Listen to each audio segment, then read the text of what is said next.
പൊന്നാനി നഗരസഭയിലെ തീരദേശ വാർഡുകളിൽ ഡിജി സർവേക്ക് തുടക്കമായി. നഗരസഭാതല ഉദ്ഘാടനം വാർഡ് 44-ൽ നടന്നു.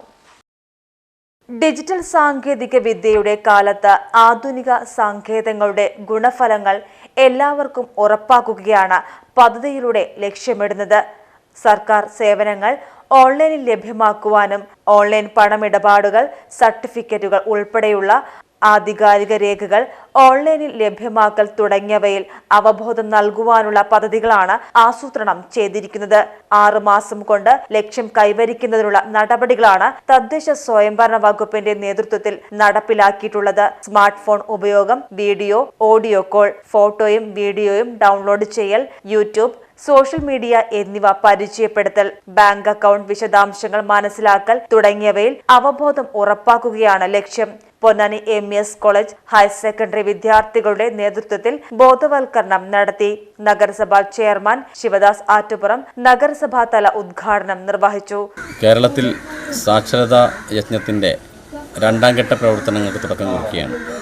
നമുക്കറിയാം, പുതിയ കാലത്ത് ഡിജിറ്റൽ സാക്ഷരതയാണ് ആളുകൾ ഏറ്റവും കൂടുതൽ പ്രാപ്യമാക്കേണ്ടത്. കാരണം ഡിജിറ്റൽ പ്ലാറ്റ്ഫോമിലേക്ക് കേരളത്തിലെ തന്നെ ലോകത്ത് ആകെ തന്നെ നമ്മുടെ സേവന മേഖല മാറിയ സാഹചര്യത്തിൽ നമ്മുടെ സാധാരണക്കാരായ ആളുകൾക്ക് എങ്ങനെയാണ് പുതിയ കാലത്തിനനുസരിച്ച് പുതിയ സംവിധാനങ്ങൾ അവനവൻ്റെ ലാപ്ടോപ്പിലായിരുന്നാലും മൊബൈലിലായിരുന്നാലും ഉപയോഗിക്കാൻ കഴിയുക എന്ന് വീടുകളിലെത്തി ആളുകളെ പഠിപ്പിക്കുന്ന പരിപാടിയാണ് ഡിജി കേരള അഥവാ ഡിജിറ്റൽ പ്ലാറ്റ്ഫോമിലേക്ക് മാറുന്നതിനുള്ള ഡിജിറ്റൽ സാക്ഷരതാ പ്രോഗ്രാം. ആ പ്രോഗ്രാമിന് നഗരസഭയിലെ വിവിധ വാർഡുകളിൽ തുടക്കമായിട്ടുണ്ട്. ഇന്നിപ്പോൾ നമ്മൾ 44-ാം വാർഡിലാണ് ഇപ്പോഴും നമ്മളുള്ളത്.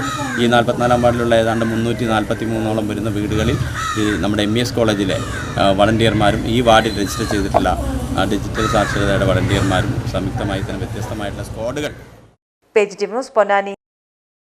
സ്നേഹത്തിന്റെ ഭാഷ ഒന്നാണ്.